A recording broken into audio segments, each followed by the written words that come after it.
Chers frères et chères sœurs, nous allons lever le regard vers les cieux et élever nos pensées vers l'Éternel, vers notre Père, Créateur de tout et tous, Père infiniment miséricordieux, souverainement juste et bon. Et le remercier de toute la lumière, de toutes ses bontés, ses grâces et l'amour qu'il fait descendre par les esprits de lumière ou par nos frères plus avancés ici-bas.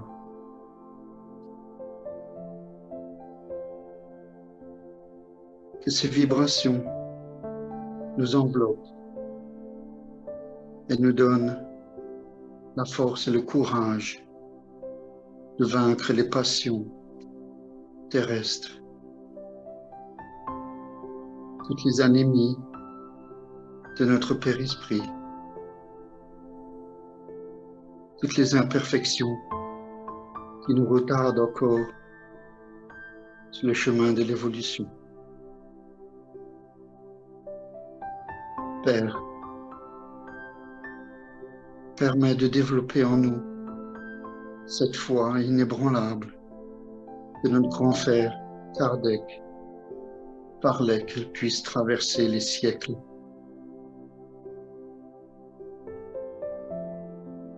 Que nous puissions développer la charité et l'amour sans compter auprès de nos frères et sœurs souffrants et qui ont besoin. Nous t'en remercions de tout notre cœur, Père.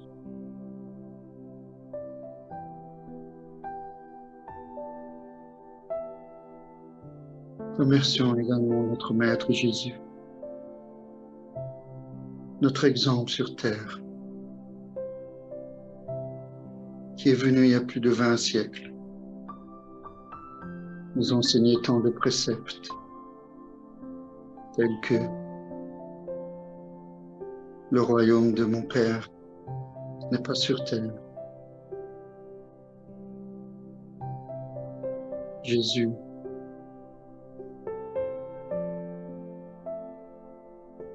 toi qui es venu après la mort du corps,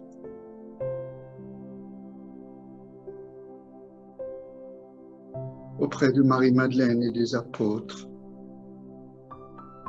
par un phénomène médiumnique, toi qui es venu renforcer et prouver la foi de tes disciples et l'existence de l'âme après la désincarnation. Merci Jésus pour cette lumière qui nous permet d'avancer, de progresser. Que ces vibrations touchent chacun de nous et nous renforcent lorsque nous chancelons auprès des amis, de la famille, du travail.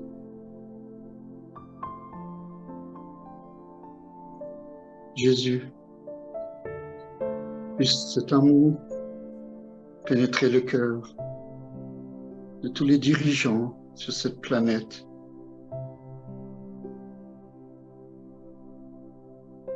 qui rentrent en conflit avec leurs prochains. Puisse ces vibrations d'amour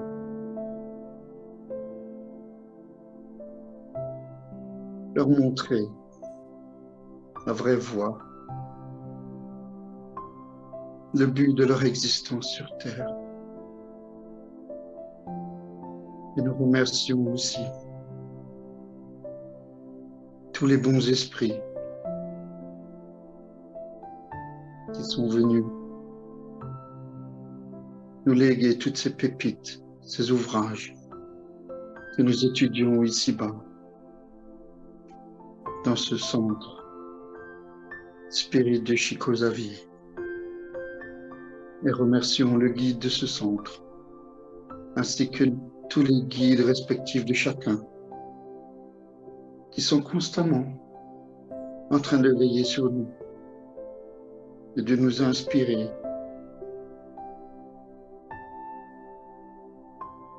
de bonnes pensées afin de rester sur ce chemin du bien.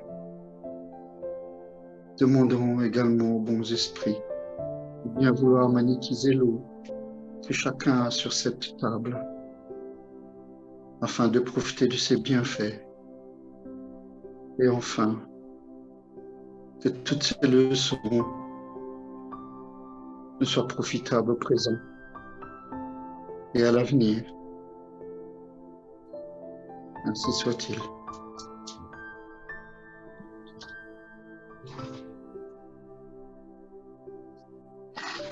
Merci beaucoup, Dominique. Merci, Dominique. De rien.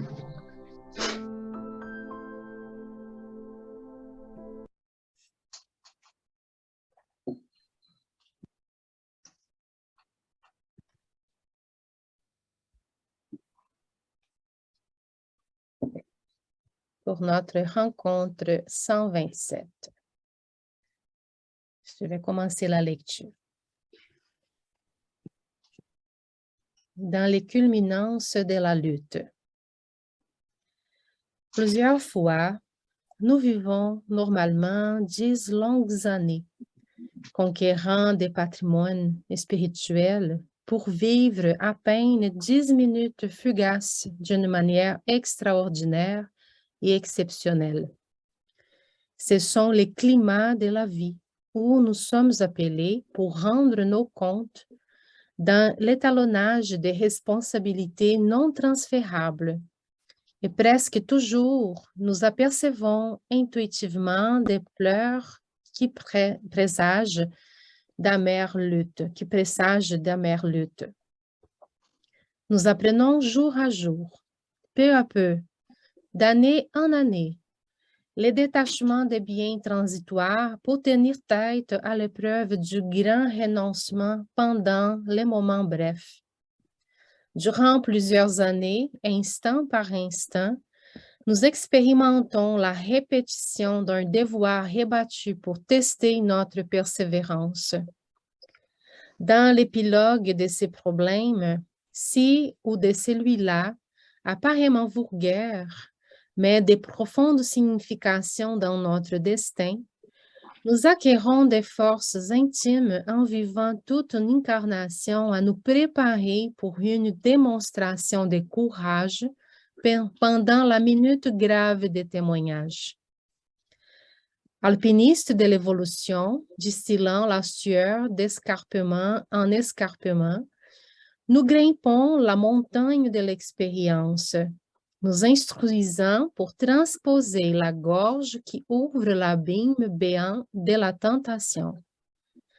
Étudiants communs, dans les cours de l'expérience, de l'existence, nous excellons des précieuses connaissances en cours laborieux d'observation et de travail pour surpasser l'épreuve éliminatrice, parfois dans un seul jour de sacrifice. Nous sommes toujours face à face avec les examinateurs du monde, car où nous sommes allés, là nous serons convoqués à la confession de notre foi et en conséquence démontrer notre valeur morale. La minute qui se dissipe, c'est notre opportunité précieuse. La place où nous sommes, c'est l'amphithéâtre de nos leçons continuelles. Pour cela, marcher sans Jésus dans les domaines humains, c'est sentir que l'eau ne désaltère pas, que l'aliment ne nourrit pas, que la mélodie n'élève pas, que la page n'édifie pas, que la fleur ne parfume pas, que la lumière ne réchauffe pas. Cependant, protégés par le Christ, nous sommes tous autosuffisants, puisque nous disposons d'appui, d'éclaircissement et de force en n'importe quel moment d'affliction de notre vie. L'haleine que la certitude de la foi raisonnée nous proportionne surpasse toutes les consolations éphémères que nous puissions acquérir dans les avantages terrestres. Elle nous facilite à travailler sans fatigue, à aider sans effort, à souffrir sans ressentiment et à rire en avalant les sanglots. Marchons ainsi, appuyés sur le divin maître, sans croire dans les prétendus droits de réclamer ou de maudire, d'amender ou de blâmer. Que nous nous désistions donc des revendications, privilèges, prix ou bonheur superficiel, puisqu'il est urgent de désirer la médaille invisible du devoir bien accompli, qui doit briller dans notre conscience, et de la couronne de la paix qui doit entourer nos pensées, et la lettre blanche du libre arbitre qui doit amplifier notre champ d'action dans les biens purs. Réjouissons-nous si notre foi vit analysée chez nous, combattue à l'atelier, flagellée dans les cercles d'amis, censurée en société ou témoignée dans les grabats de la souffrance.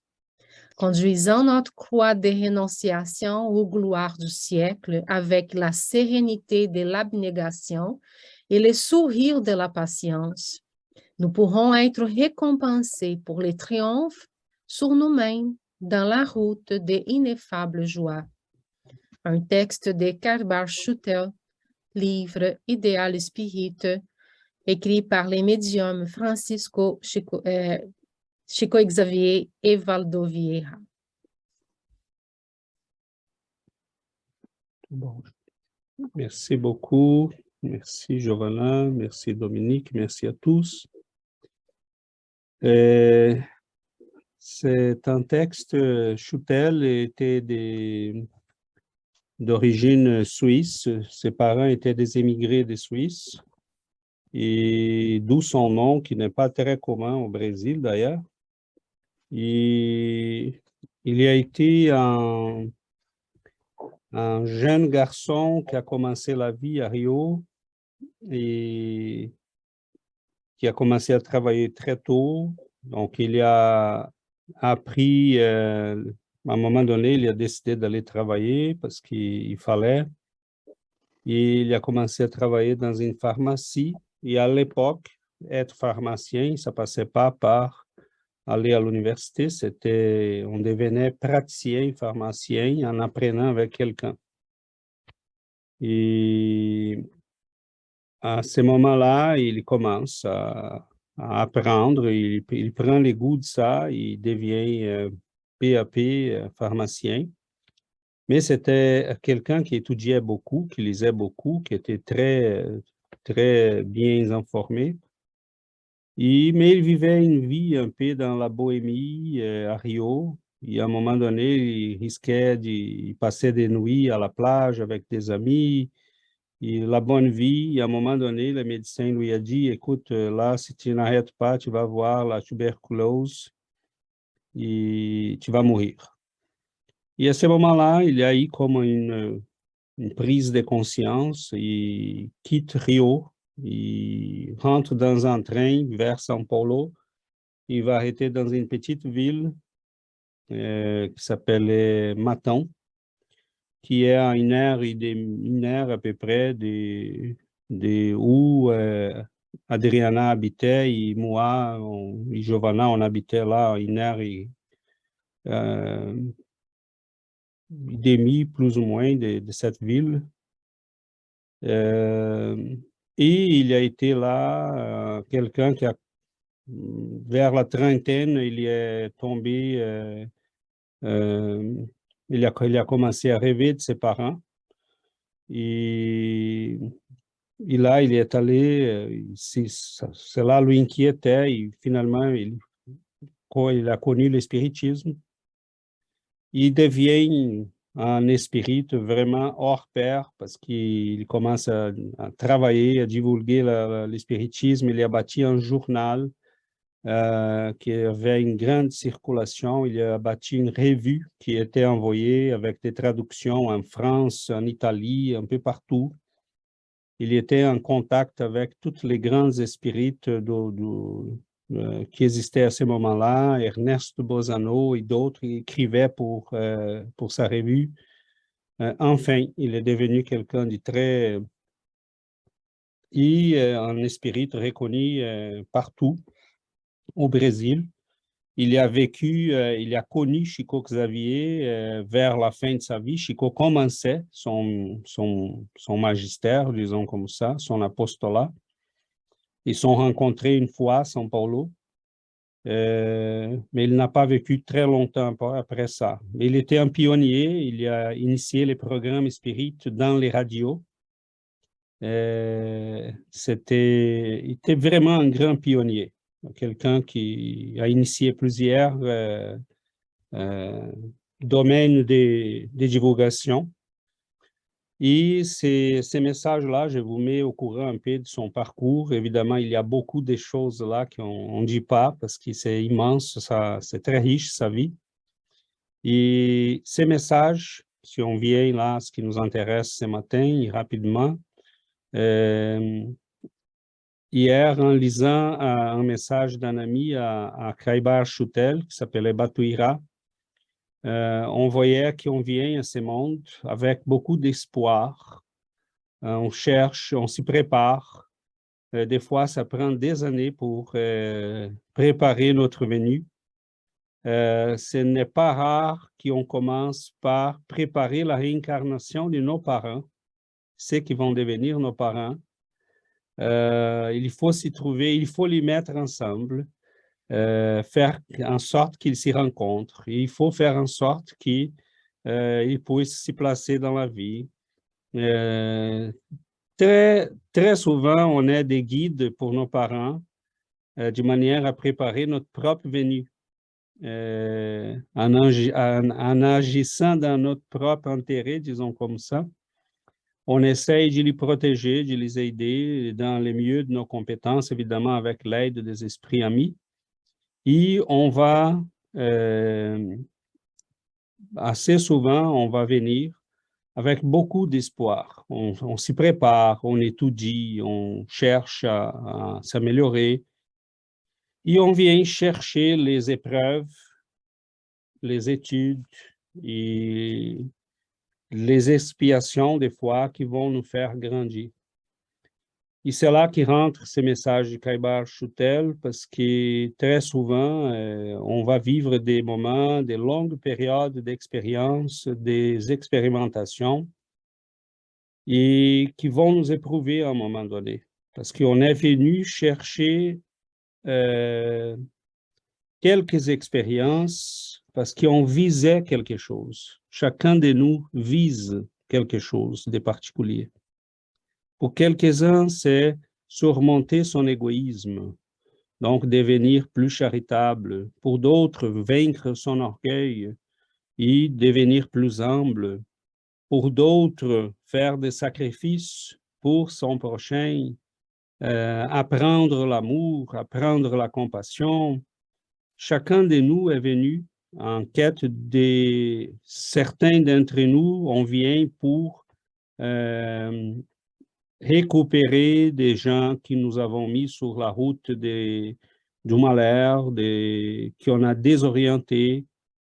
Donc, c'est particulier à chacun, la mission. Et les points faibles de notre personnalité, de notre psychisme, on les sent, on les connaît, on sait où sont nos faiblesses. Et c'est là qui sont nos épreuves aussi, nos besoins, et ce qu'on est venu chercher assez souvent. Donc, je ne parlerai pas plus, mais je dirais que ce que Kraibar Schutel nous dit, c'est très, très, très intéressant, parce que des fois, on va vivre des moments... sont 5 minutes là dans une vie, dans une dizaine d'années qui vont nous mettre à l'épreuve. Et une chose que j'ai appris en ayant échoué peut-être quelques fois, c'est qu'on ne doit pas transposer à la vie spirituelle nos habitudes de notre vie antérieure. Je m'explique. On vient pour chercher quelque chose. À un moment donné, on est conscient de ça. On commence à étudier le spiritisme, peu importe le domaine spirituel dans lequel on veut ouvrir. Mais on est conscient qu'on a besoin de cette spiritualité. On est conscient qu'il faut aller par là. Ça, c'est certain pour nous. On sait qu'on ne peut pas vivre sans ça. Mais je commence à travailler dans le spiritisme. Je sais que l'orgueil est mon problème, ou que l'attirance vers l'argent est mon problème, ou que la quête de pouvoir est mon problème. Et je transpose à ma pratique spirite. Je commence à être un esprit orgueilleux ou un religieux qui s'intéresse par l'argent. Donc, c'est comme un mélange. Je suis conscient de mon besoin de rénovation spirituelle, mais je commence à transposer dans ma pratique spirituelle la même structure de personnalité que j'avais avant. Et ça, c'est très dangereux parce que les quelques fois que j'ai échoué dans ces moments précieux, sont des moments qui ont dit, j'ai échoué parce que je devrais échouer. Et si je voulais battre mon orgueil, mettons, je ne peux pas avoir l'orgueil de dire, j'ai échoué. Il faut que je refasse, il faut recommencer. Donc, c'est très important, c'est de regarder les structures psychiques que nous avons et de voir si je suis dans les chemins spirituels que j'ai choisis, mais en essayant de les pratiquer à la manière de mon ancien moi. Voilà, si je m'explique bien. Donc, pour moi, ça a été vraiment un danger. Et c'est quelque chose que je pense, je vous partage, parce qu'il y a multiples aspects de ces questionnements de Schutel. Mais un de ceux qui me parle beaucoup, c'est cette question. Très souvent, on va échouer dans le chemin spirituel parce qu'on essaye d'y vivre dans la même structure psychique qui nous amène à entamer ces chemins, mais on ne fait pas transposer le spirituel vers nous pour changer à nous-mêmes. On essaye d'y pratiquer la spiritualité de la manière qu'on faisait les choses avant. Donc, voilà, je pense qu'on est en face d'un texte qui met en évidence plusieurs aspects de notre psychologie, la psychologie du changement, les défis qui nous attendent en chemin. Et ça nous met aussi en garde parce qu'il faut des fois pratiquer, persévérer pendant des années pour qu'on puisse passer l'épreuve d'une minute des fois. Donc, mais une fois réussi cette épreuve-là, ça veut dire qu'on peut passer à autre chose. Bon, je vous laisse la parole.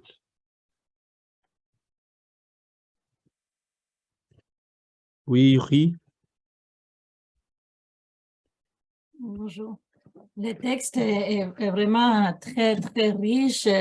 Tantôt que tu as dit, quand on passe ces défis, ça veut dire qu'on peut passer à autre chose. Il y a un texte aussi d'Emmanuel qui parle de ces petits moments, de ces petites minutes qui dit jour à jour, on travaille jour à jour pour arriver à ces moments, à cette culminance, comme on nous dit Kaiva, et la surpasser. Mais les moments qu'on les surpasse, là, c'est cette victoire-là qui va nous donner les points pour aller de l'avant, pour cette évolution.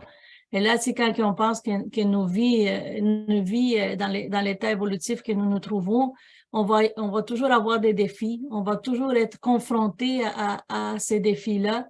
Et moi, je pense que une chose importante, c'est comment se préparer pour mieux affronter ces moments difficiles. Et je me rappelle je ne sais pas si c'est André Louis ou Emmanuel qui disent que si on se prépare pour toute une incarnation, puis dans 3 secondes, quand que la preuve arrive, soit qu'on réussit notre incarnation ou soit qu'on l'échoue. Tu sais? Donc, c'est comme tous ces petits moments-là, comment sont importants, tu sais, tous les défis, tu sais, comme la perte d'un être cher, la perte d'un travail, je sais pas, il y a de multiples facettes là-dedans, mais moi, je pense que faut aller à ces changements-là que tu parlais, c'est ça, on ne peut pas affronter la vie avec les mêmes façons qu'on l'a déjà fait. On doit arriver à ces changements parce qu'une situation, ça peut être difficile. Tu sais, la même situation peut être difficile pour moi, puis pas pour Sébastien. Alors, si c'est la même situation, pourquoi chacun affronte différemment? Donc, je pense que c'est ça que le spiritisme nous amène, tu sais, à ces changements de vision, à vivre avec plus de patience, avec plus de compréhension. Donc, ça, je l'ai dit. Merci. Profiter Merci du beaucoup, Yuri. micro. Bon matin.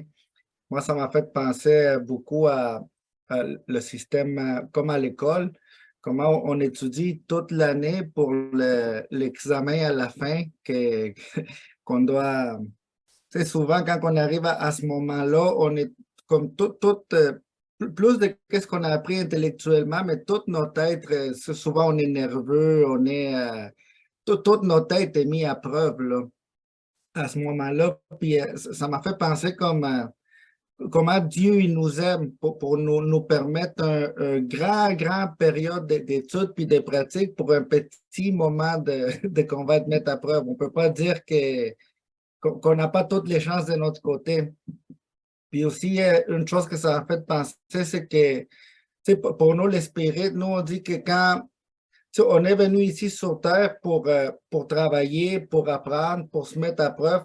Puis quand on a des périodes de tranquillité, de calme, c'est là qu'il faut profiter pour étudier, pour pratiquer, parce qu'on sait que l'épreuve, il va venir plus loin. Alors, on ne peut pas perdre de temps, surtout nous, les spirites qu'on est conscients, on ne peut pas perdre de temps à rester stationné sans rien faire parce qu'on sait que l'épreuve va venir. On a l'opportunité d'étudier, de grandir parce que plus loin, il faut se préparer pour l'épreuve. Puis ces épreuves, c'est celui-là qui nous font nous réveiller. Hein? C'est celui-là qui disent OK. Puis grandir aussi, parce que si on n'a pas d'obstacle, si on ne surpasse pas d'obstacle, on ne peut pas grandir. Si on reste stationné, s'il n'arrive rien dans notre vie, soit on est stationné, comme endormi. Si on veut grandir, mais on doit surpasser des obstacles, surpasser, puis merci. Merci, Sébastien. Merci, Yuri. Je ne sais pas si vous remarquez, mais à l'air, Yuri, Sébastien, je parlais de ça ce mercredi dans une étude. On est entouré partout de problèmes. Et qui veulent aller vers le chemin spirituel ou pas, on va être entouré de problèmes. C'est partout, tout le temps.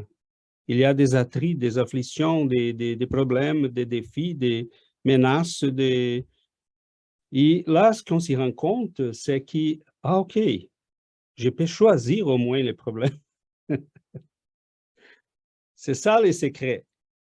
Parce que si on ne les choisit pas, la vie va nous imposer n'importe quoi. Partout, on aura des problèmes. Mais je peux choisir mes problèmes. C'est ça le secret de bonheur.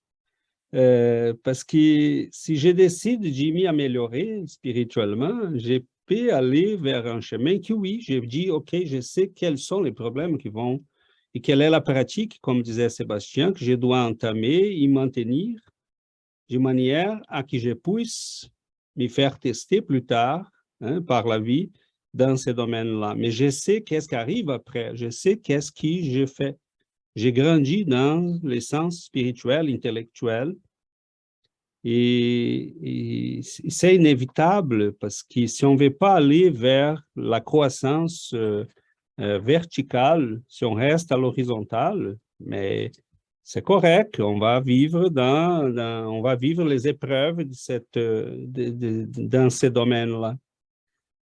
Mais on ne peut pas s'échapper. La vie est faite de telle manière qu'on aura à faire face à des épreuves tout le temps. Et la personne qui ne veut rien faire, elle va subir les souffrances qui viennent avec le rien faire. Donc, c'est préférable de choisir et de dire, je vais grandir, je vais m'améliorer, je vais... Et c'est là que, je pense, la pratique de tous les jours, ça devient important.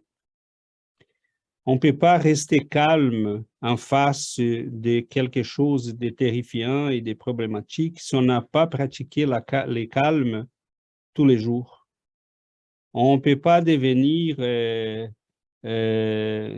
lucide si on n'a pas pratiqué la lucidité à tous les jours. Et des fois, on va échouer. Mais une chose que j'ai appris avec mes échecs, c'est qu'échouer, c'est aussi un signe de que, bon, je suis arrivé au moins jusqu'à l'examen. Je recommence. C'est pas de problème. C'est quoi le problème? Hein? Si je n'ai pas appris, je ne peux pas aller. Donc, c'est quand Jésus nous a raconté la parabole des noces, il disait là qu'il y avait quelqu'un parmi les gens qui n'était pas habillé comme il faut, comme il fallait. Il a dit, qu'est-ce que tu fais là? Le Seigneur lui a dit, tu ne peux pas être là. Donc, on ne peut pas rentrer au paradis si on n'a pas les habits qu'il faut, si on n'a pas appris ce qu'il faut. Donc, c'est très beau ça, c'est comme dire, elle n'a pas ça passe par la vérité. Tu rentres ici si tu es vrai, si tout en toi est vrai. Et ça, c'est très beau parce qu'il faut acquérir les choses. On ne peut pas tromper la loi. Oui, Dominique. Bonjour à tous les amis. Merci César. Et en fait, ce texte, il est très profond et très riche, comme disait Yuri. Je ne connaissais pas du tout ce Suisse Schutel Kaibar. Et je trouve qu'il y a beaucoup de mots-clés dans ce texte, comme les alpinistes de l'évolution. Il parle de la foi, de l'abnégation, etc. Et effectivement, il parle de beaucoup de vertus qui nous amènent à un travail personnel. Et comme disait le sage dans l'Antiquité, connais-toi toi-même et tu vas pouvoir travailler sur toutes les imperfections qui nous collent encore à la peau. Et pour les acquérir, ces imperfections, nous devons travailler, à mon sens, qui se développe de plus en plus, c'est la foi. Parce que la foi, lorsqu'elle est forte et robuste, eh ben, elle nous donne cette énergie, elle nous donne le courage pour aller face à l'épreuve et pour la vaincre, pour passer un cap supérieur, pour franchir ces marches qui sont si difficiles. Et comme beaucoup de conférenciers ont dit, c'est gravir les montagnes, en fait. Les montagnes, c'est chaque vertu que l'on veut gravir, la compassion, l'amour, l'abnégation, etc. Et donc, toutes ces montagnes sont formidables parce que c'est exactement ce que Schutel dit. Nous sommes des alpinistes de l'évolution. Et la foi, c'est une confiance dans l'accomplissement de nos actes sur Terre. Et cette foi, quand elle est sincère, eh bien, on a tous remarqué face à certaines situations, selon nos forces et notre puissance, notre volonté, eh bien, elle est toujours calme, cette foi. Alors on développe la patience et on acquiert cette force dans le calme. Et c'est ce que je trouve formidable dans la foi, comme Saint Vincent de Paul, par exemple, lors de la découverte de cet esprit qui est venu, ben, il avait une foi inébranlable, comme Kardec disait. Un jour, il se promenait la nuit, donc au XVIe siècle, je ne sais plus les dates, et il a entendu un bébé pleurer. Et donc, il s'est dirigé vers les cris, où il entendait ce bébé pleurer, et il a vu un bébé enveloppé dans un linge, parce qu'à l'époque, les femmes de joie ou bien les femmes qui étaient sans trop d'argent, eh ben, elles ne pouvaient pas subvenir à voir cet enfant grandir. Elles n'avaient pas les moyens et elles abandonnaient les enfants. C'était très difficile pour le nouvel esprit parce que en hiver, abandonner un enfant, il a peu de chances de survivre.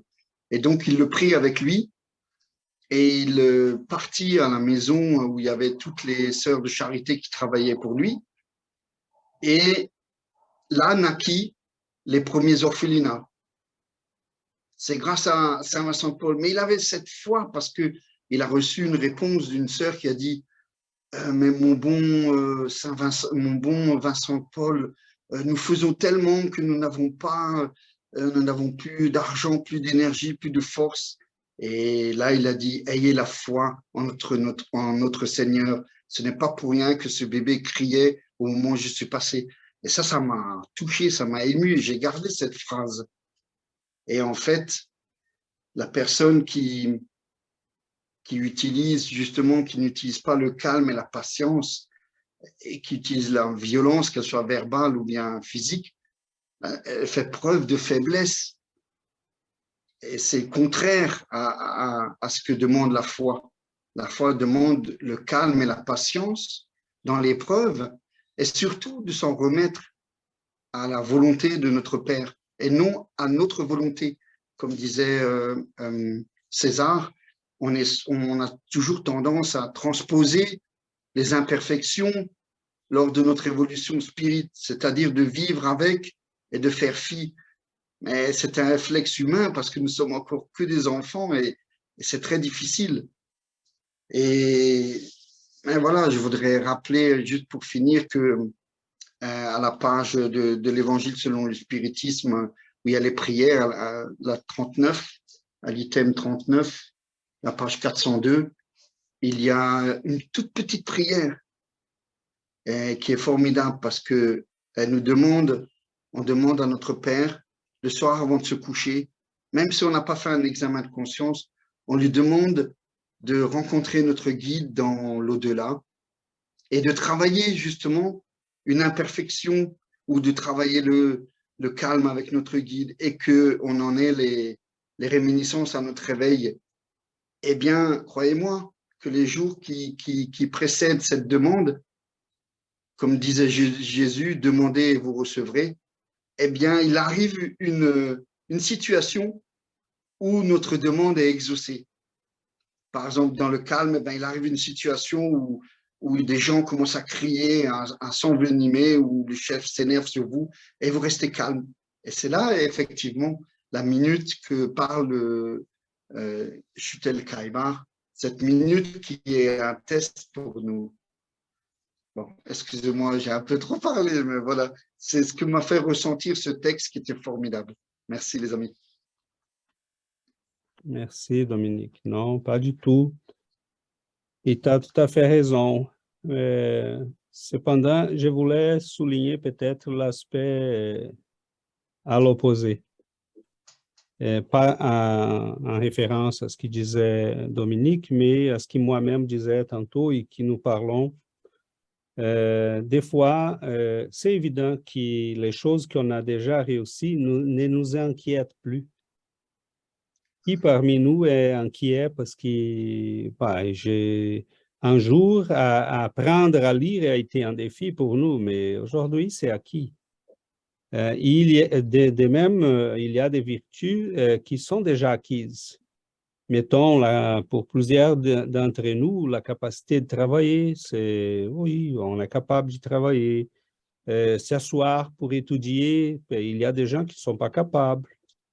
Et nous sommes capables. On se dit non, j'ai de la discipline, je suis capable de travailler, je suis capable de persévérer dans mes objectifs. Donc, écrit, fala para ele que nós fechamos o vídeo dele. Então, donc, nous avons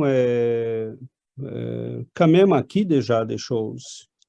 Et des fois, il faut, comme Yuri disait, sont les petites victoires que nous avons déjà acquis qui peuvent nous dire, non, c'est possible, vous pouvez y aller plus loin. Donc, c'est certain qui, comme disait, mettons, Dominique, la foi, prenons la foi, je vais développer la foi. Je commence à réfléchir sur ça, étudier.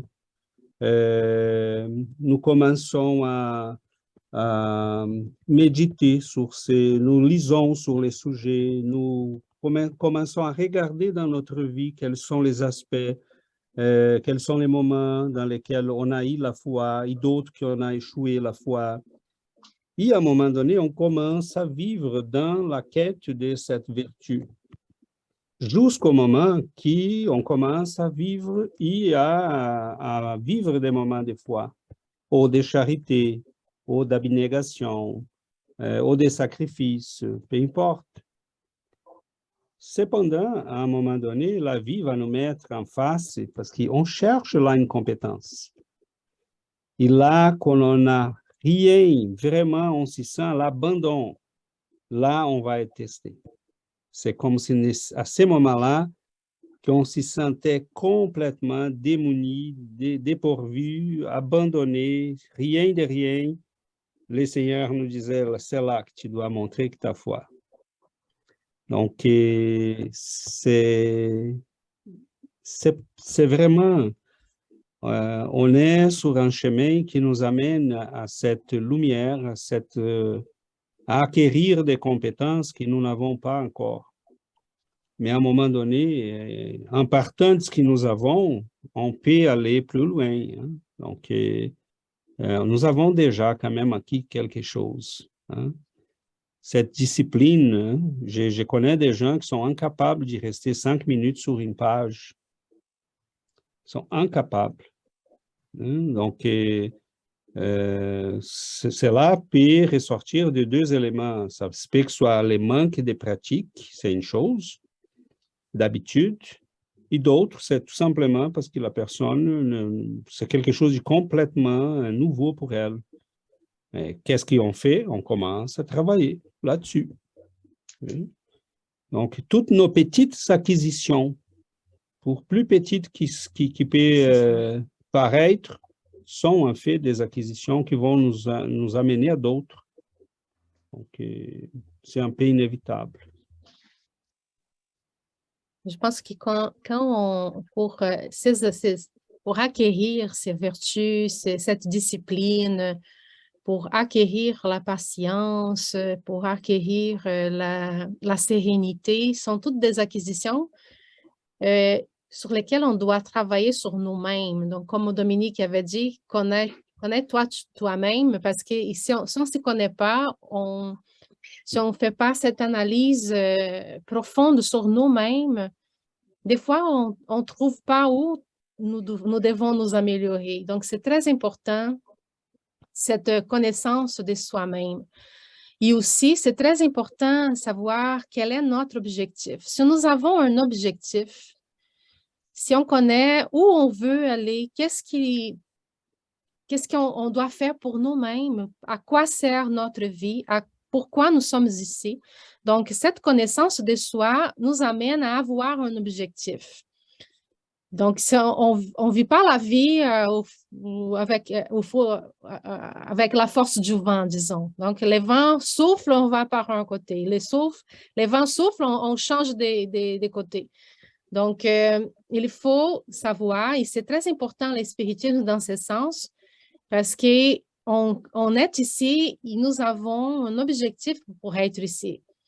Et dès qu'on découvre cet objectif, on va mettre nos forces pour travailler sur nos faiblesses, sur nos défauts. Donc, c'est très important, ce que Dominique a dit, sur la connaissance de soi-même. Et dès qu'on a notre objectif, on va travailler, mais il faut, des fois, quand il arrive des moments difficiles, on va passer par nos épreuves, mais on n'est pas seul. Et si on a découvert la force des bienfaiteurs qui sont avec nous, si on a découvert que nous avons la force qui vient du plus haut, Donc, on va passer par les moments difficiles avec toutes les forces que nous avons acquises, mais aussi avec la force des bienfaiteurs qui sont avec nous. Mais pour pouvoir les avoir avec nous et les sentir, et sentir qu'ils sont à nos côtés, il faut qu'avant d'avoir les problèmes, on développe la perception de ces présences. Parce que si on ne développe pas la perception de ces présences, on va se sentir tout seul, on va se sentir démuni, on va se sentir affaibli. Et normalement, on va échouer parce que des fois, c'est très difficile. Cette 1 minute-là, comme César disait, on peut tomber et on peut recommencer et refaire. Mais certaines épreuves sont tellement compliquées que là, on ne peut pas refaire les chemins. Par exemple, quelqu'un qui tue, on va parler de gens on voit que ça arrive, de quelqu'un. Bon, si on a de la rage à la maison, on peut s'excuser plus tard. Ça, on refait. Mais quelqu'un qui a la rage à l'extérieur, par exemple, va tuer quelqu'un dans les trafics. Donc, ça, c'est quelque chose qui arrive dans 1 minute, mais sa vie est complètement prise dans cette réaction. Donc, c'est très compliqué parce que s'il y a des petites choses qui nous arrivent ici, là, on peut les refaire, mais il y a certaines choses, une trahison, par exemple, une bagarre sérieuse entre amis qui arrive, une mort, un assassinat, par exemple, sont des épreuves qui vont arriver, mais là, pour les refaire, ça va des siècles et des siècles. Donc, c'est ça, ou des décennies. Mais il faut qu'on se prépare pour n'importe quelle situation, petite ou grande.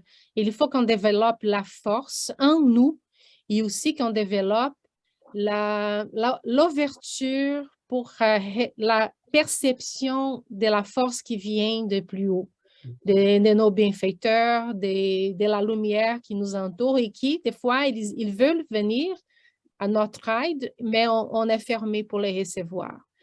Donc, c'est tout un apprentissage en nous, mais aussi l'apprentissage de la perception de cette aide-là que nous avons, mais des fois, on ne les ressent pas. Merci beaucoup, Giovanna. Christophe? Merci beaucoup. Oui, chers amis, ce à quoi je pense personnellement, ou la question que je me suis posée ces derniers temps aussi, c'est est-ce que les épreuves sont quelquefois aussi à la hauteur de ce qu'on ressent vivre comme développement spirituel?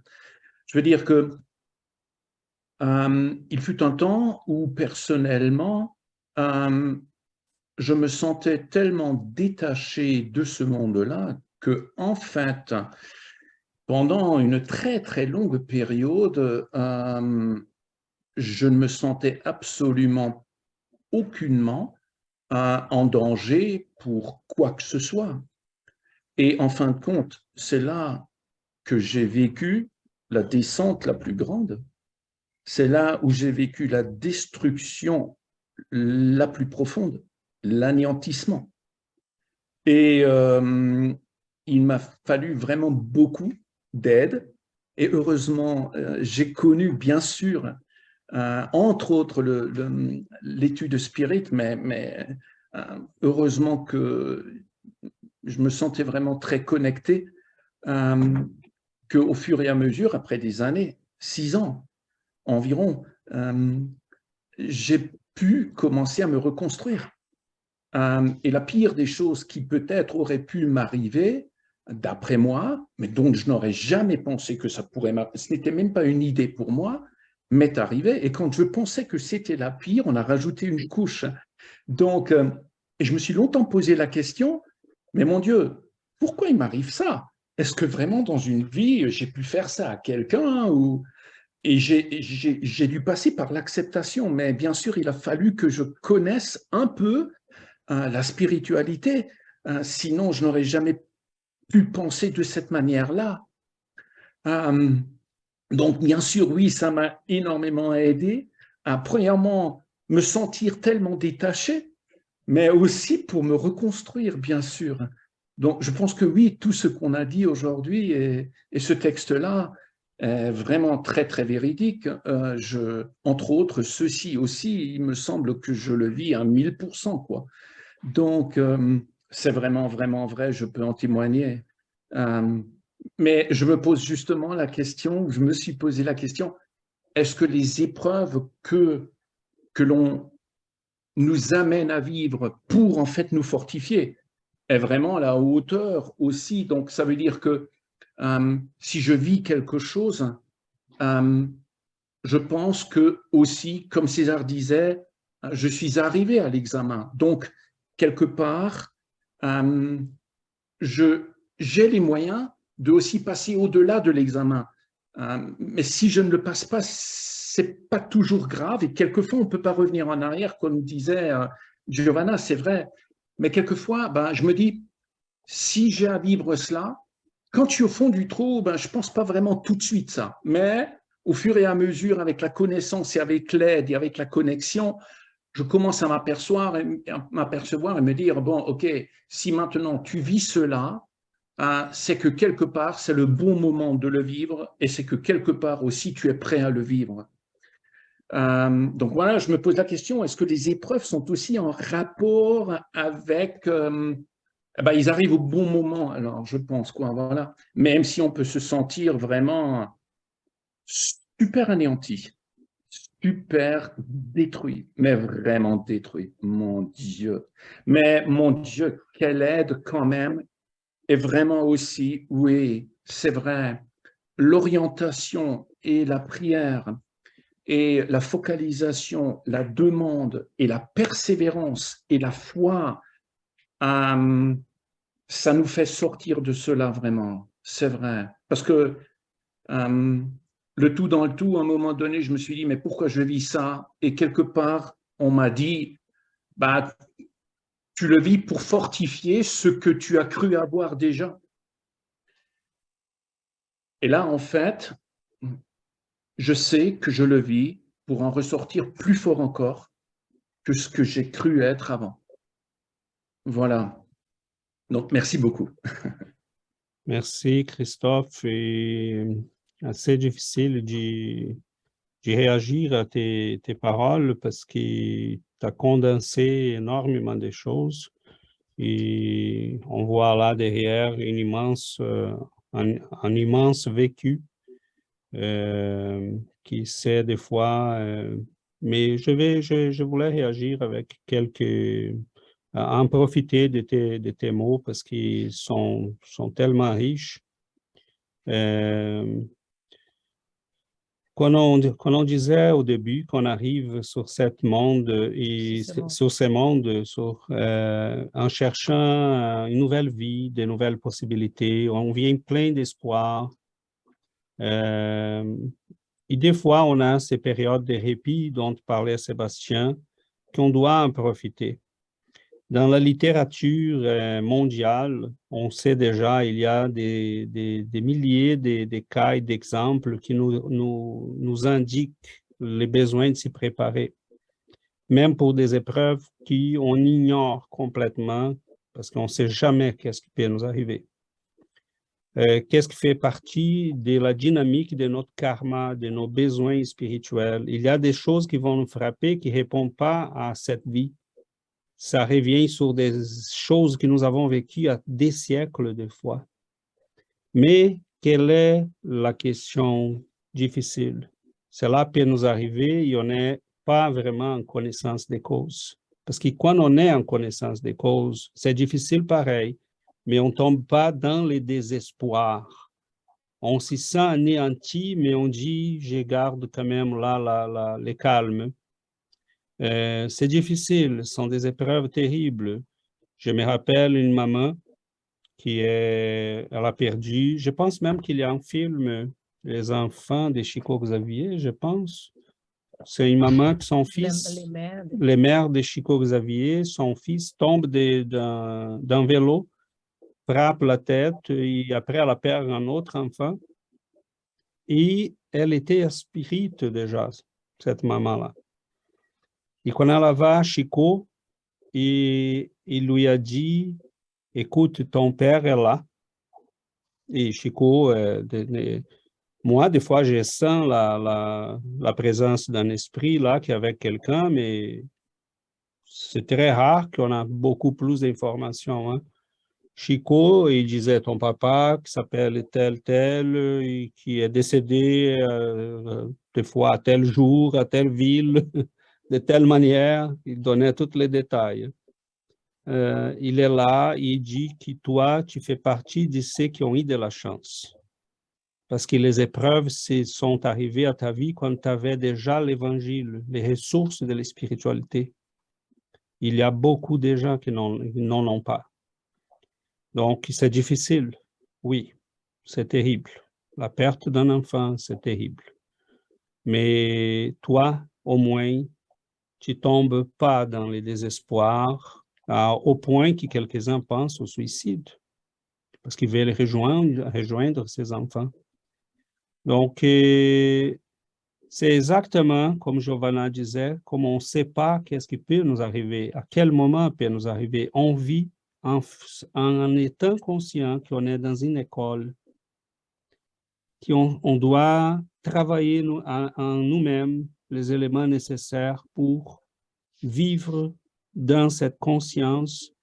Et si on a confiance dans les êtres qui nous ont aidés à venir, à marcher sur cette planète, il faut lui faire confiance toujours. Parce que les moments venus, on peut dire, écoute, il me manque de force, aide-moi, montre-moi le chemin. Et si je ne vois rien, je vais marcher pareil, mais je vais le faire dans les milieux de mes compétences, mais il faut m'aider. Donc, je pense qu'il y a eu toujours, je me mets toujours à réfléchir sur les moments de la croix dans lesquels Jésus a dit Adonai, Adonai, pourquoi tu m'as abandonné?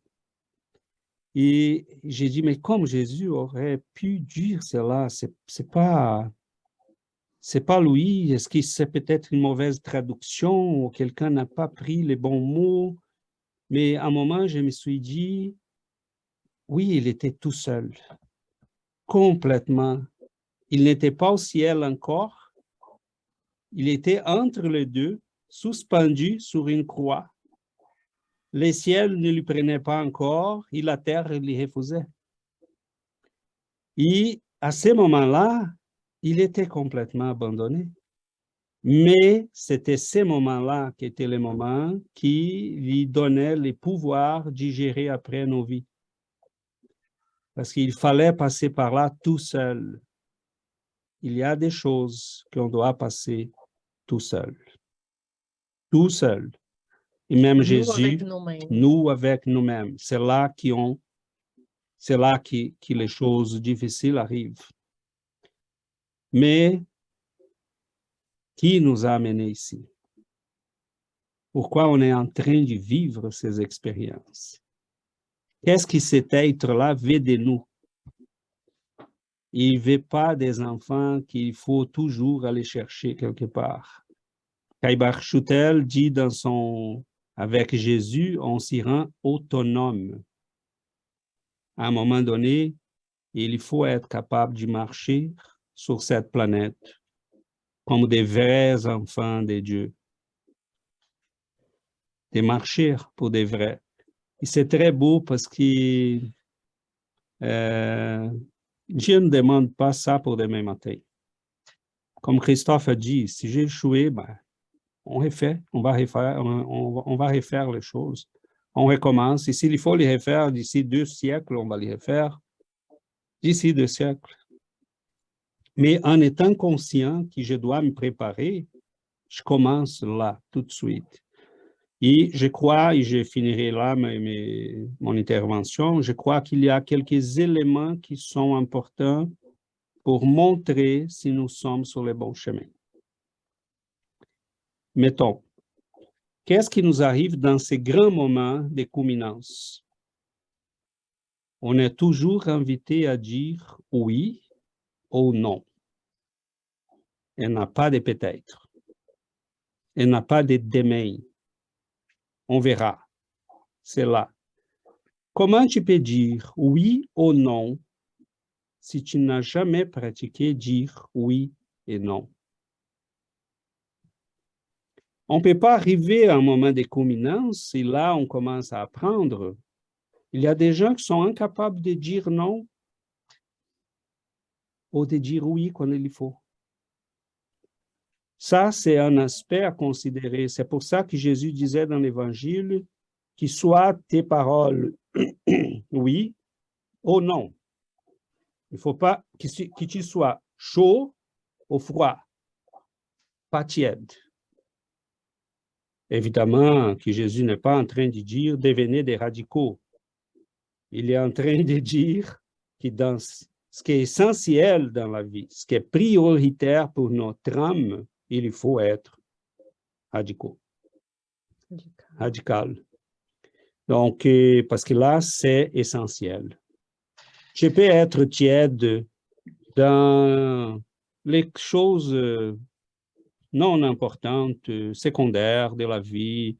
Est-ce qu'on va utiliser, mon épouse veut un auto orange, mon Dieu, un auto orange, mais c'est tellement important pour elle, et heureusement, elle ne veut pas ça. Mais je peux dire, OK, c'est correct, je préférais bleu, mais orange, ça va, c'est ça, tu fais heureuse. Mais mon épouse ne veut pas éduquer mes enfants dans la spiritualité. Ah non, non, non, non, non, non. Là, on passe à autre niveau. Ça, c'est essentiel. Il y a des choses qui sont négociables. Il y a des choses qui ne sont pas négociables. Je ne peux pas, en connaissant la spiritualité, refuser à mon enfant la spiritualité. C'est comme dire, je connais la médecine, mais je ne t'amène jamais au médecin. Donc, il y a des choses qui sont négociables, d'autres non. Il y a des choses qu'on peut être tiède, mais pour d'autres, non. C'est l'essentiel qu'on ne peut pas être tiède. Ou on est oui, ou on est non. Et si on n'a pas pratiqué ça pendant plusieurs années, les moments venus, on n'est pas capable. Parce qu'on n'a pas pratiqué. Donc, deuxième aspect que je pense qui indique qu'on est capable de surmonter ces épreuves, l'attachement au devoir. Oh, comme est beau, comme est belle la vie, comme est beau se promener. Imaginez que tout le temps est à nous, que nous pouvons tout faire, que c'est pas grave. Je me permets aujourd'hui un petit détour, un plaisir, une concession. C'est pas grave, demain ça va aller. Non. Le devoir, c'est ces moments-là qu'on dit, il faut que je prenne ma vie en main, que je guide mes pas vers ce que je sais qui est important et que je fasse ce que la vie et ma conscience attendent de moi. C'est la procrastination, c'est vraiment une maladie pour nous. Et si on ne développe pas la capacité de surmonter ces petites choses, comment va-t-on surmonter les grandes? Il faut être réaliste.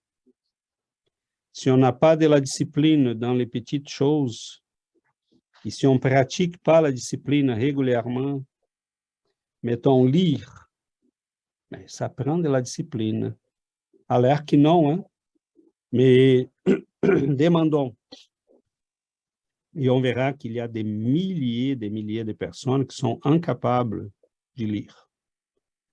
Écouter quelque chose de bien, un documentaire, une conférence, s'y concentrer sur maintenir l'attention pendant une conférence.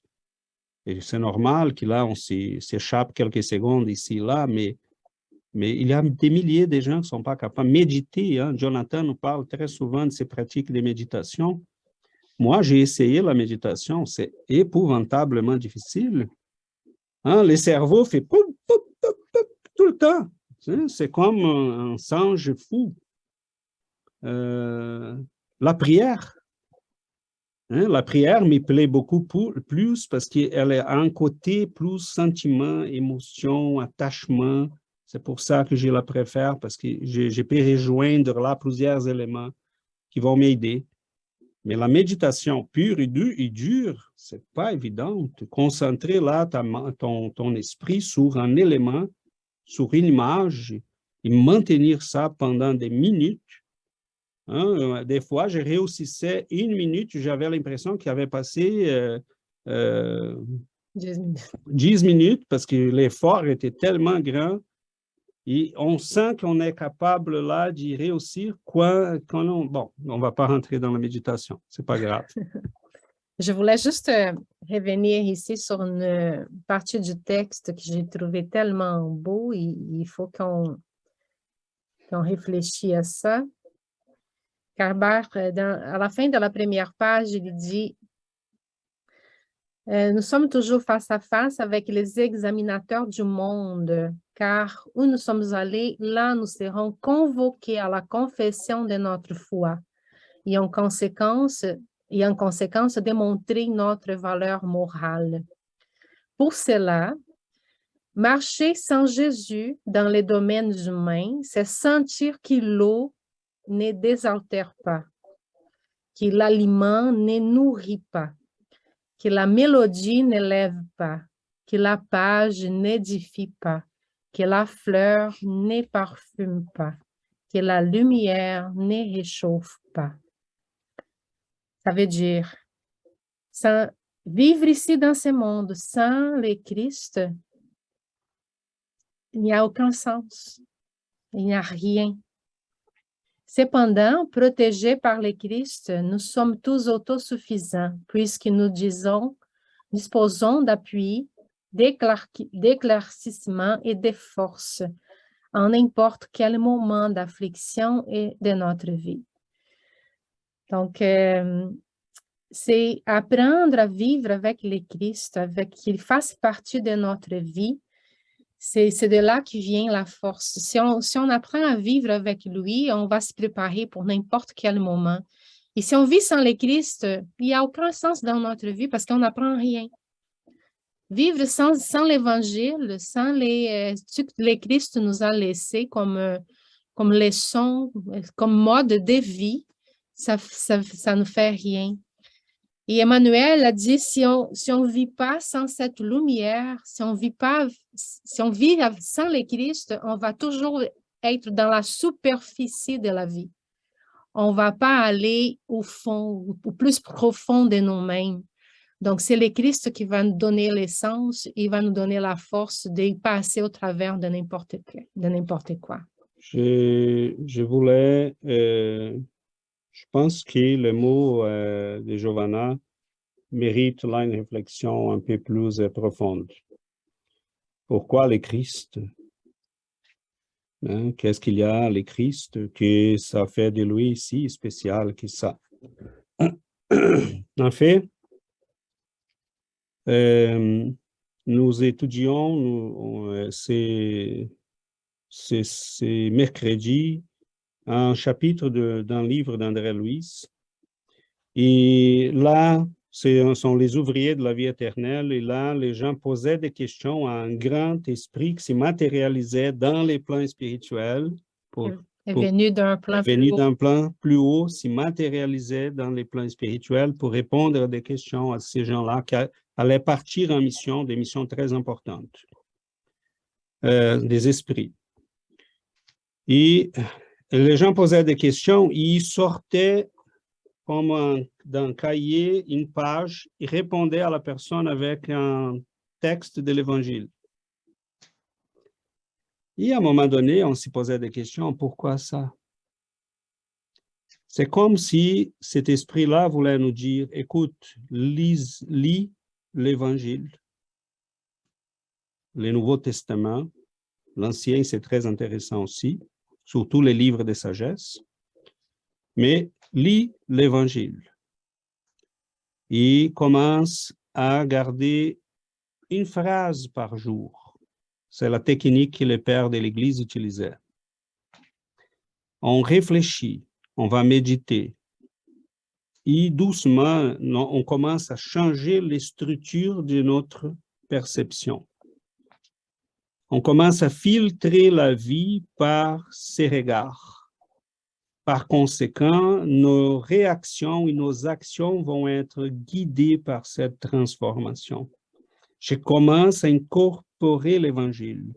Et pourquoi l'Évangile? Parce que Jésus, c'est le seul qui n'a jamais caché quoi que ce soit. Seigneur, je vais le royaume de Dieu, je vais être heureux, je vais te suivre, je vais aller à ces royaumes-là. Prenez ta croix et suivez mes pas. Si on commence à lire l'Évangile et à méditer, ça n'a rien à voir avec les religions, c'est vraiment un cahier, un manuel de croissance spirituelle, mais qui ne nous cache pas les moments difficiles. Jésus jamais nous a menti. Il a dit, ceux qui veulent venir après moi doivent faire face au sacrifice. Ceux qui veulent garder sa vie vont la perdre. Ceux qui acceptent de la perdre vont la gagner. Donc, ces mots-là sont des mots qui sont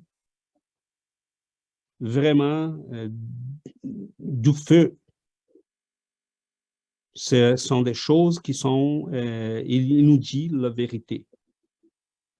Et vous allez être persécutés, vous allez être chassés, vous allez être anéantis, mais vous cherchez la vie. Vous cherchez à vous-même, vous cherchez à être seigneur de votre destinée. Donc, c'est pour ça que Caïbar, Schutel nous dit, gardez bien la réflexion sur l'Évangile. Et dans ces moments difficiles, si on a développé ces habitudes de méditer à chaque jour sur un élément, une phrase, qu'est-ce que Jésus voulait dire par cela? Le royaume de Dieu est dedans vous. Pourquoi? Qu'est-ce qu'il veut dire? Quelle est la dimension de ça? On réfléchit, on médite, on garde. Et doucement, dans ces moments d'épreuve, de culminance, ces choses-là vont être un automatisme. C'est là les secrets. Il est dedans nous déjà. Est dedans nous déjà. Donc, en face de la persécution, oh, mais Jésus disait, aime tes ennemis. Pardonne celui qui te fait mal. Mais il faut avoir médité ça pendant des années pour que cela devienne un automatisme à nous. Et essayer pendant des années. Donc, la petite faute de mon épouse que je ne pardonne pas, ou mon erreur pour laquelle je ne demande pas de pardon, hein? Ça veut dire que je suis encore en train de piétiner. Il faut que je m'améliore. On a du travail à faire sur nous-mêmes, mais être conscient de ça, c'est déjà un élément majeur pour notre évolution. Sincèrement, mes amis, très sincèrement, on n'est pas très nombreux ici. Hein? Et nous parlons des choses qui sont assez importantes. Et cela veut dire qu'on a des milliers de frères et de sœurs pour qui rien de ça est une priorité. Et donc, moi, je suis attristé par le fait que je n'ai pas réussi encore toutes les choses que je voulais réussir.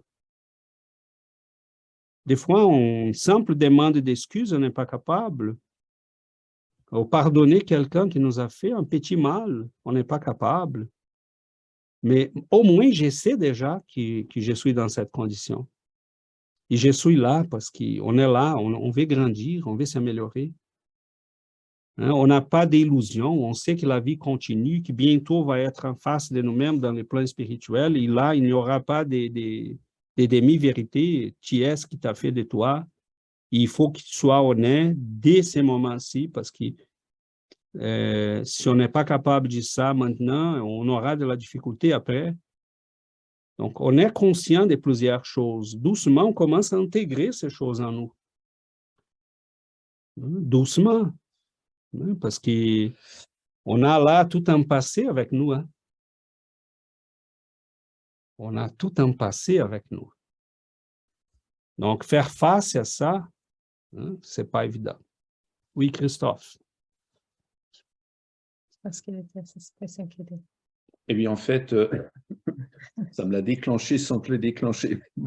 Donc, merci beaucoup. Oui, c'est vraiment vrai. Et le Christ a dit, je suis le chemin, la vérité et la vie. Donc, je pense que, voilà, avec ça, bien sûr, il a tout dit. Ce qui nous pose vraiment, enfin, ce que j'ai remarqué, qui me faisait souffrir, c'est toujours encore, si déjà, le côté humain qui n'est pas assez spiritualisé en fin de compte. C'est ça, en fin de compte. C'est le côté humain qui a du mal à accepter ce qui est et le côté spirituel qui m'aide, en fait, à accepter, même à aimer. C'est un énorme... C'est des controverses, mais ce que je remarque aussi, c'est ça, en fait. C'est quand je souffre, ou quand j'ai beaucoup souffert, c'est en fait mon côté humain qui a souffert. Et ce qui m'a aidé à aller au-delà de ça, c'est le côté spirituel que j'avais à acquérir et à travailler, et à perpétuer, et à faire avancer, et ainsi de suite. Et quand j'intègre plus ce côté spirituel, que je vis plus au travers de lui, que je suis capable de vivre plus au travers de lui, j'arrive à accepter et j'arrive aussi à remercier l'épreuve. Voilà, c'est ça, c'est notre côté humain, je crois, c'est cette identification, alors que je suis spirit et je sais bien sûr, très bien, que bien sûr, je ne suis pas mon corps, mais il y a bien plus que je ne suis pas. Je ne suis pas mon mental, je ne suis pas mes croyances, je ne suis pas mes idées finies que l'on m'a inculquées. Ça fait plus de 10 ans que je ne regarde pas la télé, donc je ne me fais plus programmer par cela. Mais donc, je ne suis pas beaucoup de choses. Je suis une illusion tant que je ne me rends pas compte qu'en fin de compte, je suis un être spirituel en devenir. Et quand j'intègre cela au fur et à mesure, et quand, comme tu disais, Giovanna et César et tous mes amis ici, quand je me permets de me concentrer sur ce qui est spirituel, quand je me permets de me reconnaître dans cela, de me permettre de m'aider au travers de cela et de reconnaître aussi ce côté spirituel dans même celui ou ceux qui ont contribué à cette destruction totale que j'ai pu ressentir. Quand je vois cette spiritualité aussi en eux et pas le côté humain, alors au fur et à mesure, moi, je dirais qu'il y a moyen de grandir sous une nouvelle forme encore plus grande et plus forte encore, voilà. Mais c'est un cheminement. Donc oui, voilà. Merci beaucoup. Merci, merci Christophe. Merci beaucoup. Jonathan, tu as levé la main? C'est un très beau texte aujourd'hui. Il y a plusieurs choses qui me vont dans la tête. Les choses les plus importantes, et je vais commencer par la chose la plus importante, c'est l'oxygène qu'on respire tous les jours. Si pendant 5 minutes, j'ai pas d'oxygène, le corps que vous voyez, le corps physique, il est, on veut même pas le regarder. Il se désintègre et on veut pas regarder. Et en même temps, on pollue et on essaie de trouver des solutions pour pour polluer, pour avoir une vie plus confortable, pour polluer moins, mais on s'en fout de l'air qu'on respire tous les jours. La deuxième chose, j'apprends la mort, la procédure de la mort. En anglais, on dit, une fois qu'on est né, on est we're 1 year old, 2 year old.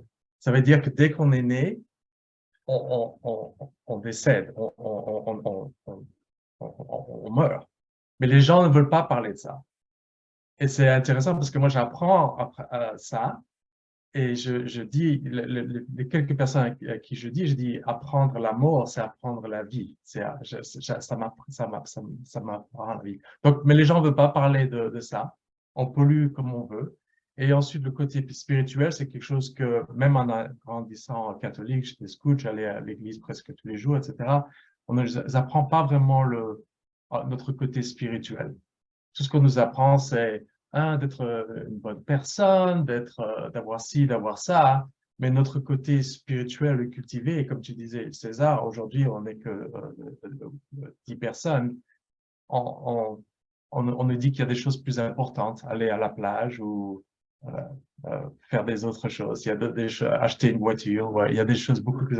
C'est intéressant comme toutes les choses qui sont vraiment importantes, apprendre la vie, la mort, apprendre l'air pour respirer, développer notre côté spirituel. Ces choses-là, apparemment, dans notre société, on nous dit que on veut même pas en parler. Et je voulais revenir sur, j'aimais bien ce que Yuri disait au début. On a tous un objectif, mais l'objectif de Sébastien et son objectif est différent. Et comme tu as bien expliqué, Christophe et César, si nos problèmes, on essaie de les rattacher à notre côté humain, on va pas les résoudre. Mais si on les rattache à notre côté spirituel, ces objectifs, ces problèmes deviennent le même pour tous. Dans ce groupe, on peut résoudre, on peut résoudre ce problème. Ça devient notre problème à tous, qui est de développer notre spiritualité et apprendre le message de Jésus. Merci, Jonathan. Ça me rend toujours très heureux quand je vous écoute tous et toutes.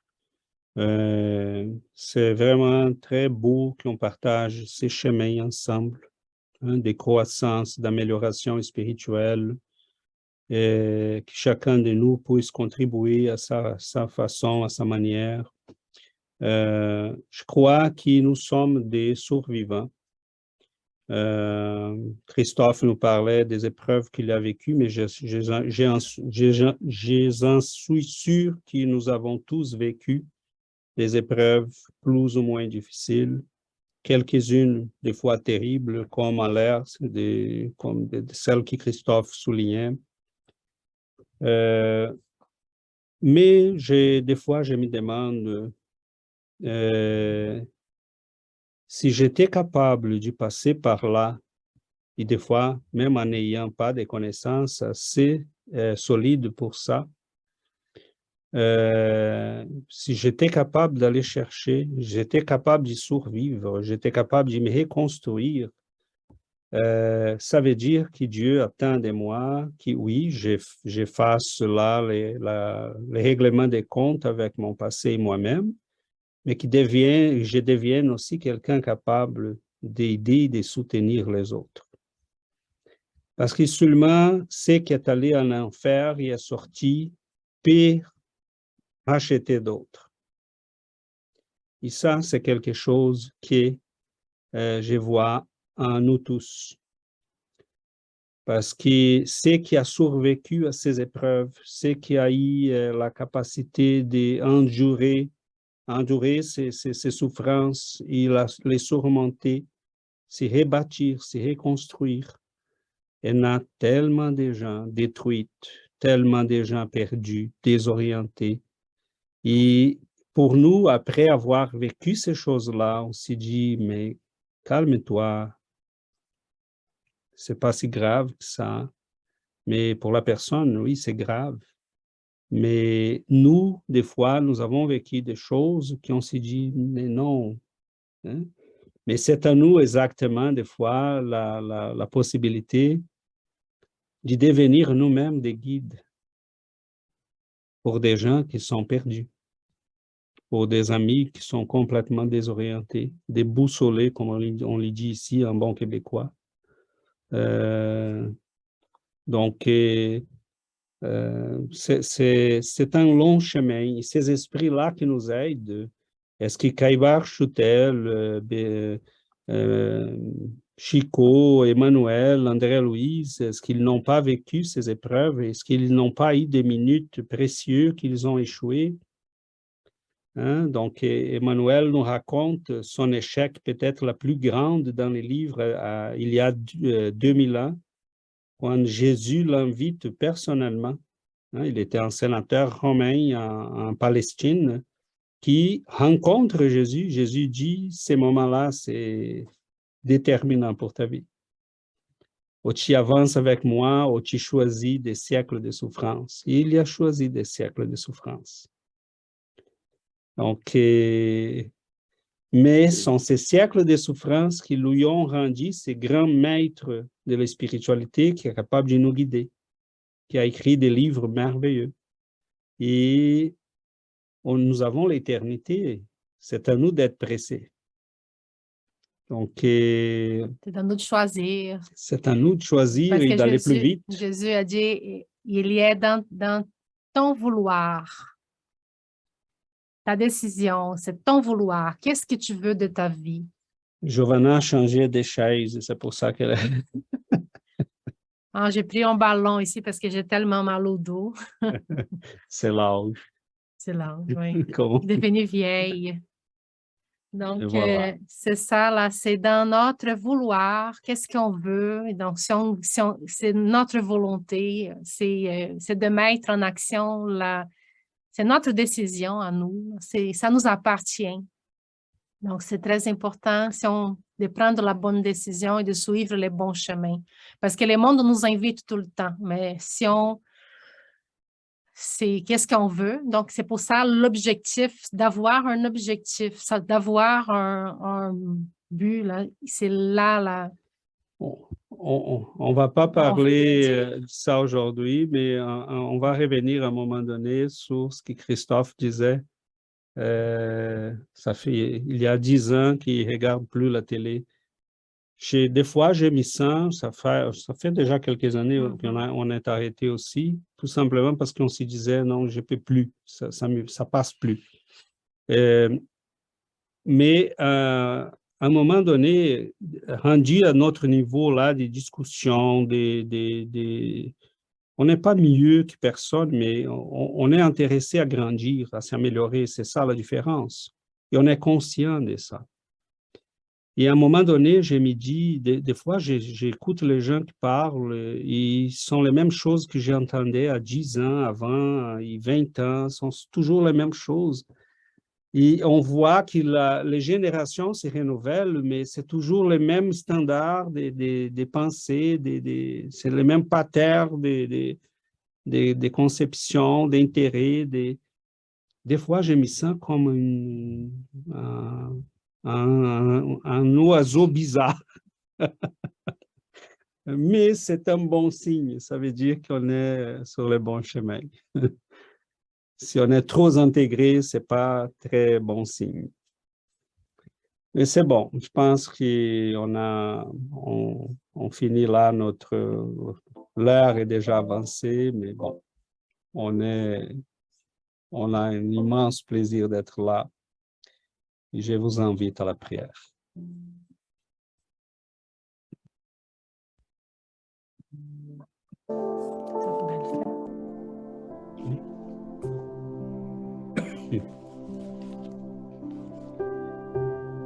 Chers amis, prenons le temps de regarder vers cette lumière d'amour qui nous entoure. Prenons le temps d'élever nos cœurs et nos âmes à cette lumière qui nous attire par sa compassion, sa bienveillance, son amour infini. Vous nous attendez, Seigneur.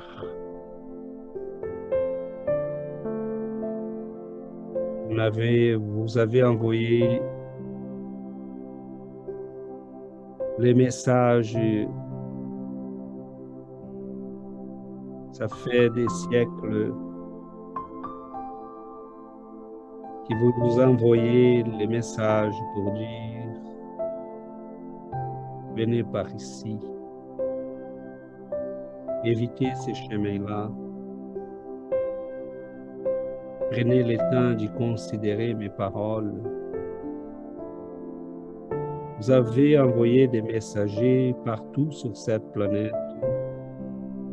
dans toutes les cultures, pays, civilisations. Le message de l'amour a été toujours avec nous. Le message de la supération de nous-mêmes. Nous savons, Seigneur, que pour se libérer des prisons, il faut en être conscient d'être en prison. Et nous en sommes conscients. Nous regardons les chaînes dorées que nous avons mises sur nous-mêmes. Et nous contemplons, Seigneur, ces esprits déjà libérés, qui nous regardent de cette lumière pour dire, mais voilà, vous comprenez, faites maintenant les sacrifices qu'il faut, transformés par l'alchimie de l'effort de l'amour à vous-même. Vous allez rentrer à la maison bientôt.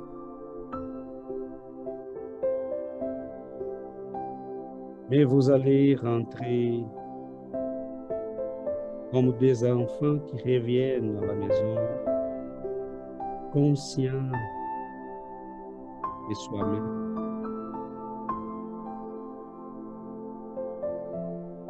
Nous comprenons bien, Seigneur, que nous sommes encore des enfants, que nous sommes encore malades. Mais quelle joie de comprendre cela. Quelle joie d'écouter la voix du maître, du pasteur, et dire finalement, oui, je marche avec vous, Seigneur. Je marche vers ces chemins, sur ces chemins d'amour et de lumière, mais aussi des devoirs, des sacrifices. Et nous sommes tellement fatigués, Seigneur, de nos prisons. Nous rêvons de la liberté, être libérés de nous-mêmes, de ces vieux moi que nous avons bâtis avec tant d'attention et soin. Aidez-nous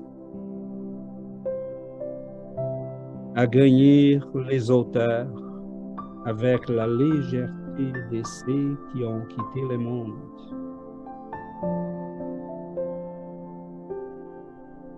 Apprends à chacun de nous, Seigneur, l'amour, la patience, le courage, persévérer sur ces chemins, à ne plus nous laisser tenter par les vieux chemins, les vieilles illusions.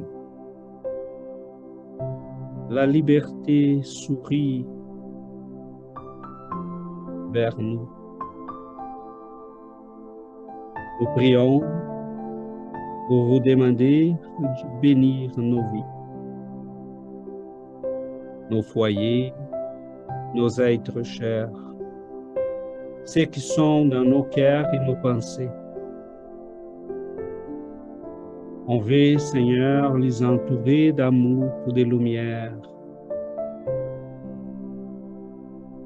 qu'ils puissent ressentir aussi ces moments de sérénité, d'amour, et pleine conscience. Qu'ils puissent retrouver également les chemins de la croissance. Nous prions, Seigneur, pour tous nos frères et sœurs dans les hôpitaux, les maisons de santé, les hôpitaux qui s'en chargent des maladies mentales. Nous prions, Seigneur, pour les foyers qui sont dans les besoins matériels, mais pour ceux qui éprouvent les difficultés spirituelles, l'angoisse, la tristesse, la désorientation. Nous prions pour tous et toutes qui éprouvent des difficultés spirituelles ou matérielles. Et nous voulons prier, Seigneur, spécialement pour nos frères et sœurs qui sont déjà éveillés.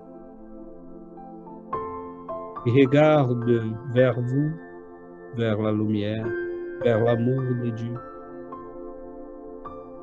qui comme nous sont conscients de ces prisons et qui veulent se libérer pour qu'ils puissent libérer d'autres. Nous prions pour ceux qui prennent le temps de lire, de méditer, de prier. Pour ceux qui essayent d'aider son prochain. Nous prions, Seigneur, pour ceux qui font des efforts pour devenir des êtres d'amour et de lumière. Donne-nous la force de tous de continuer d'avancer. Nous regardons, Seigneur, vers vous. Pourquoi avez-vous accepté la croix si vous n'aviez pas de dettes? C'était pour nous montrer que nous devons nous aussi accepter notre croix. La tienne était la croix de l'exemple. La nôtre, c'est bien différent. Pourquoi avez-vous, Seigneur, accepté les sacrifices si vous étiez déjà un être de lumière? C'était pour nous dire qu'il faut perdre sa vie pour la racheter pleinement.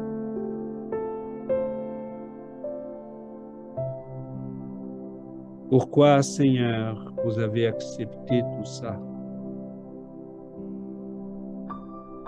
C'était pour nous dire que seulement quand nous accomplissions et acceptons les devoirs qui nous est imposés par notre condition, seulement après cela, nous avons les droits d'être Seigneurs de nous-mêmes. Quand nous abandonnons complètement la volonté de celui qui nous a créés, nous devenons Seigneurs de nous-mêmes. Nous commençons, Seigneur, doucement à comprendre. Voyez bien, patienter un peu encore, Seigneur. Mais nous voulons finir en disant, nous vous aimons de plus en plus. Nous qui t'avons mis sur la croix, Et venons à vous pour dire, mais peut-être, vous aviez raison. Merci Seigneur de cette immense lumière d'amour qui n'a jamais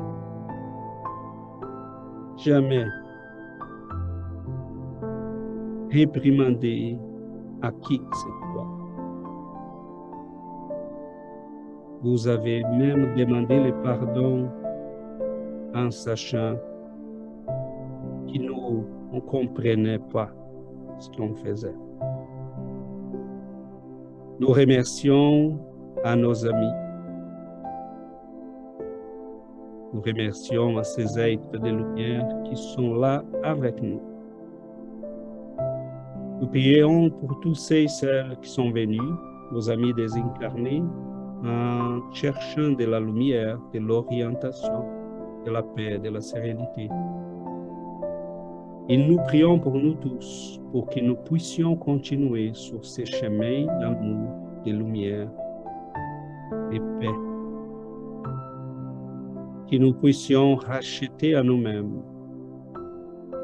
en plein milieu de tous ces combats que nous menons chaque jour. Merci Seigneur. Restez toujours avec nous, aujourd'hui et pour toujours. Qu'ainsi soit-il, Seigneur.